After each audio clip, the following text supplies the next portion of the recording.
une femme âgée, une grand-mère probablement. Elle se tient debout près d'une fenêtre. Ses mains sont en partie cachées par un rideau de dentelle qui nous empêche de voir vers où regarde cette grand-mère. Derrière elle, sur la gauche, on voit un lit et au-dessus une autre fenêtre qui est fermée par des grilles et un mur. Sur ce mur, trois oiseaux dont deux semblent s'envoler.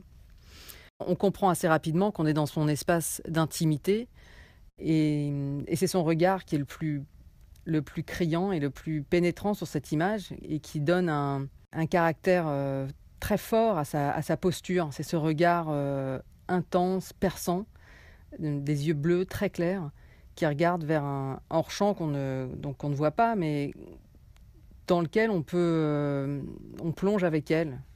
Un ailleurs qu'on peut imaginer après avoir lu la légende qui indique que cette femme, qui s'appelle Otmana, est une grand-mère palestinienne et qu'elle vit dans un camp de réfugiés, dans le camp de réfugiés Kadoura, qui se trouve à proximité, en périphérie de Ramallah.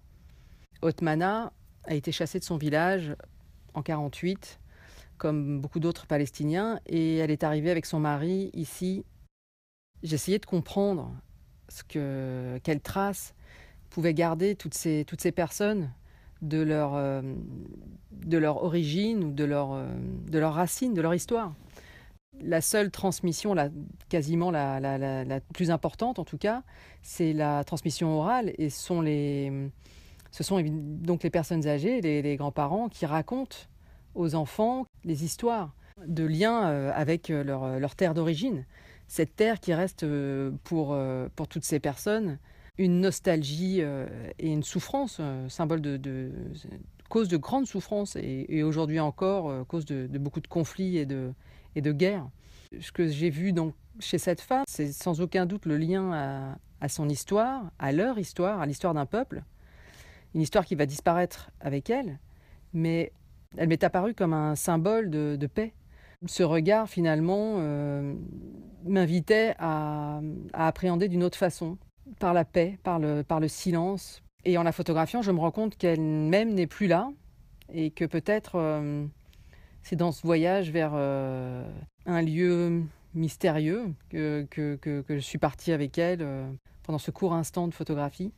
Elle regarde vers la mort, très certainement, vers ce que va être sa vie, voilà, sa prochaine étape. On regarde avec elle, mais j'ai pas ressenti de tristesse chez cette femme. J'ai passé un long moment avec elle. Dans tous les instants, elle a eu ce regard d'une force incroyable, un regard qui vous regarde en profondeur, un regard auquel vous n'échappez pas. C'était très fort, mais j'ai pas vu de tristesse. J'ai vu une force, une puissance éblouissante en fait.